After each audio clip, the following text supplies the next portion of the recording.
أنا رح أتكلم باللغة الإنجليزية ورح أعمل شير للبرزنتيشن.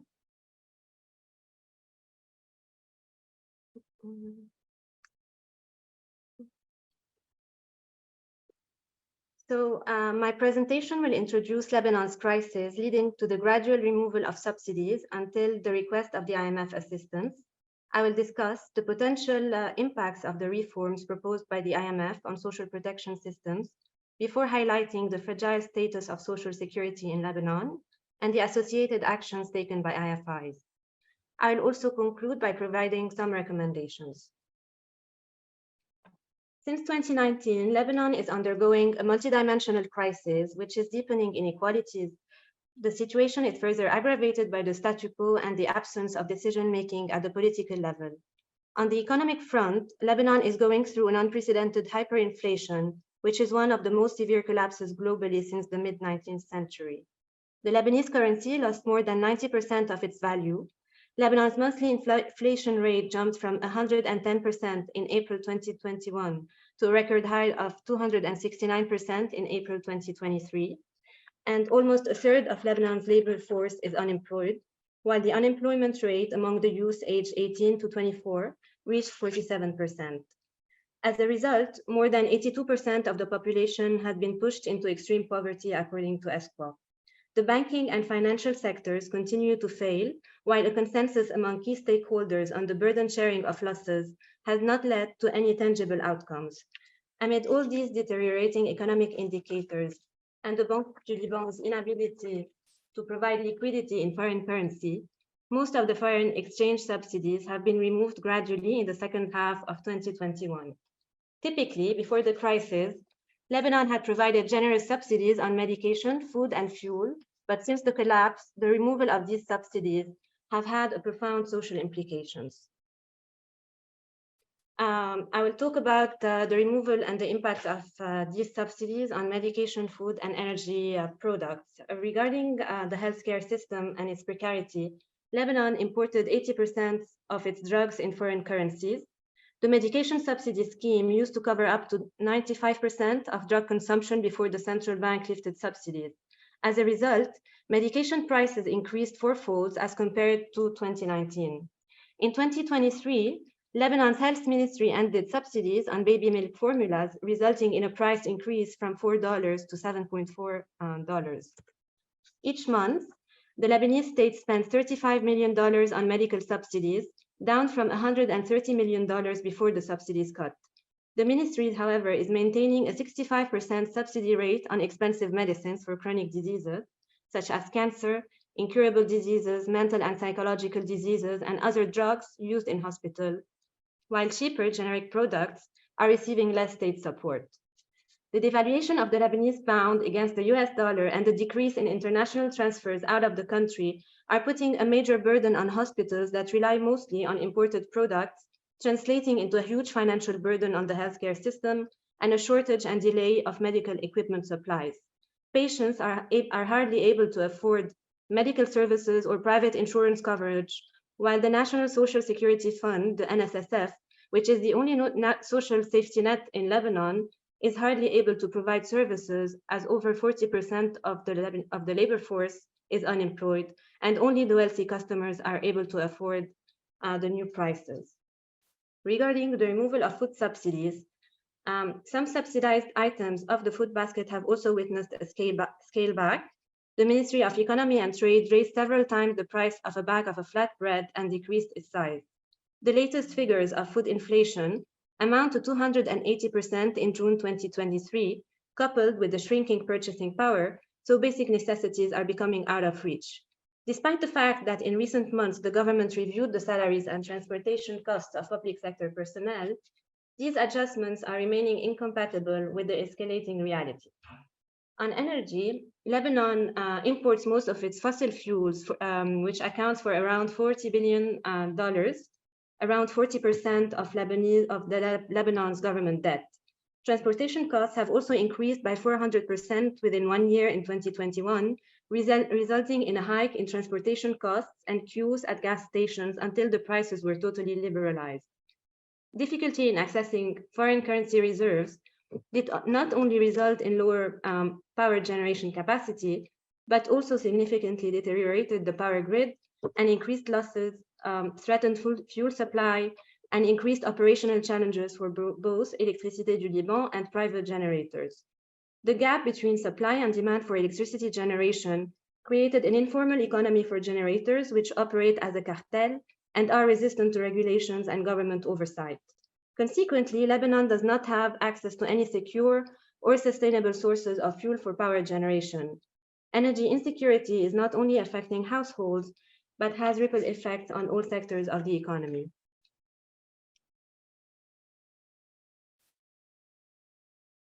So what happened within this context? By 2017, the balance of payment had already recorded a deficit of $155.7 million, which was primarily due to a reduction in foreign currency reserves. As budget deficits deepened, succeeding Lebanese government resorted to adding more debt, and by January 2020, Lebanon's debt to GDP ratio reached 150%. By March 2020, and for the first time in its history, Lebanon defaulted on its Eurobonds amounting to $1.2 billion. Consequently, in May 2020, the government submitted an official... In May 2020, the government submitted, an official request to the IMF, which demanded that Lebanon implements reforms in order to release loans and investments. And in April 2020, Lebanon and the IMF reached a staff-level agreement supported by a 46-month extended fund agreement equivalent to about $3 billion. There are 5 pillars in the staff-level agreements, 5 proposed reforms.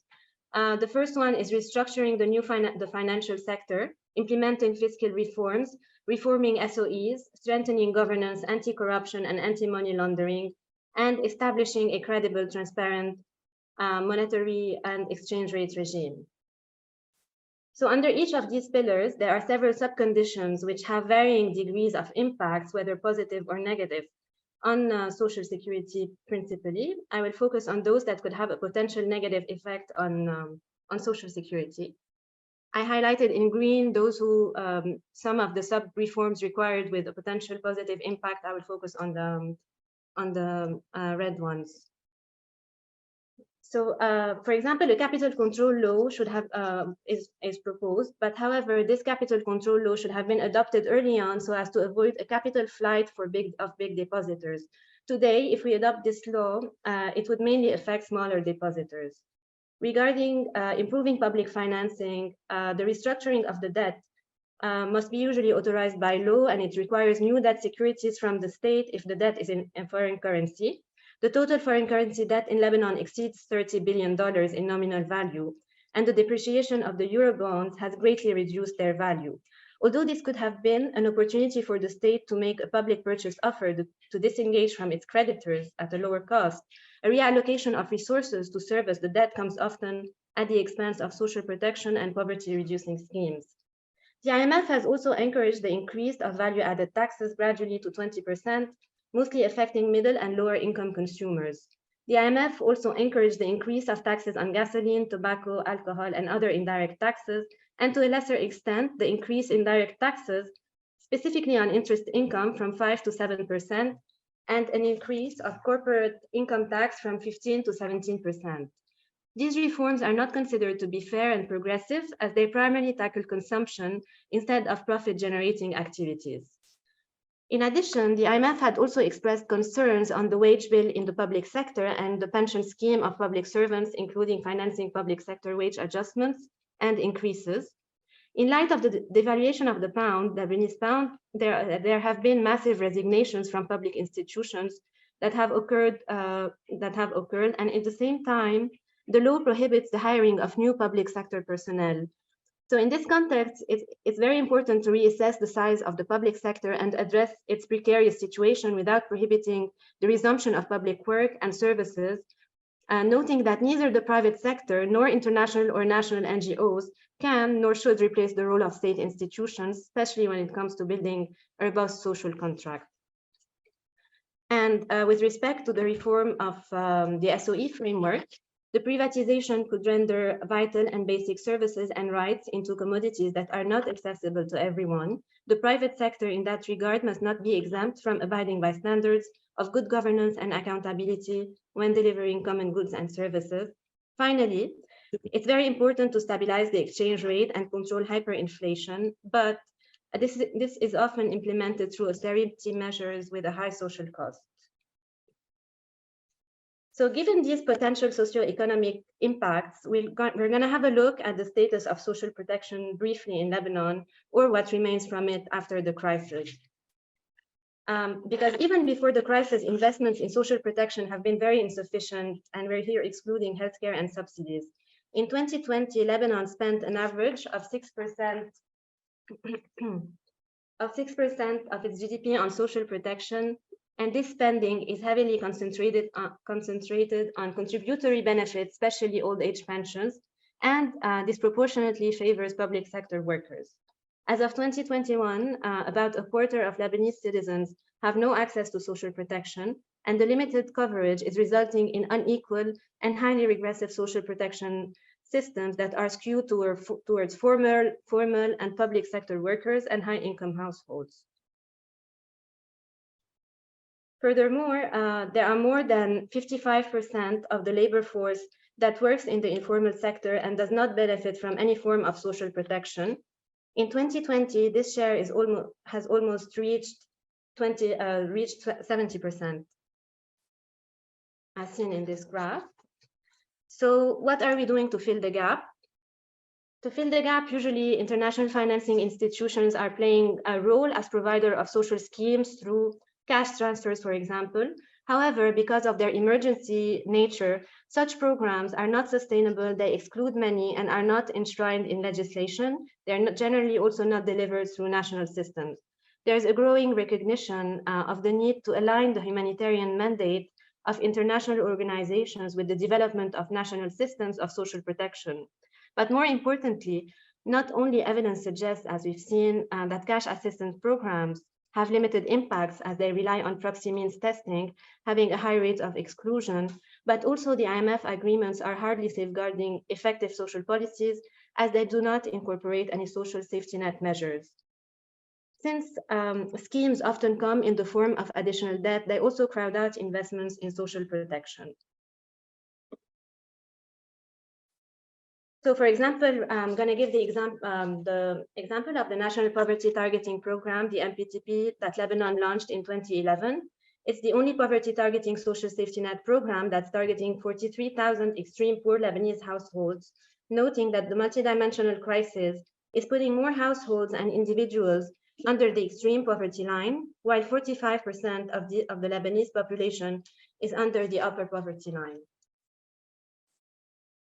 And in 2021, the World Bank approved an additional $246 million loan for the ESSN that aims to provide emergency cash transfers and access to social services to approximately 786,000 poor and vulnerable Lebanese.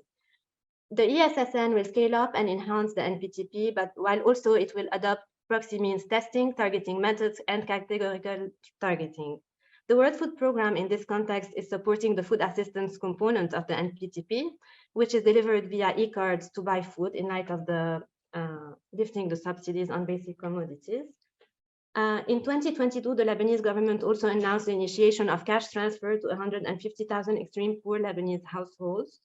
It will cover the direct cost of schooling for around 87,000 children to prevent school dropout. And more recently, the World Bank also approved several financing mechanisms, including a $300 million additional financing to the ESSN.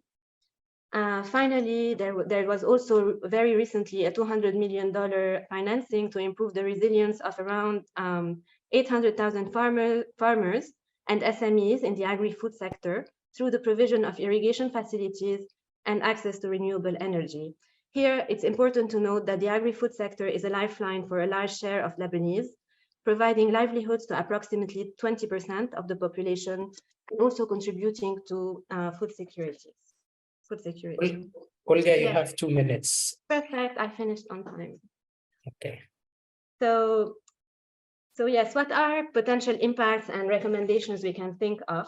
So yes, the IMF is the lender of last resort, and has historically, the IMF required countries to implement structural adjustment programs by reducing expenditures, increasing taxes, liberalizing trade, implementing capital controls, and deregulating and privatizing SOEs. Over the years, however, these policies have gradually moved to fiscal consolidation with a focus on private-led growth. For the case of Lebanon, even without an IMF-backed loan, Lebanon had already enacted formally and informally measures that are in line with the IMF customary demands, regardless of their socioeconomic impact. The state has already lifted subsidies, and the size of state institutions had also de facto been reduced.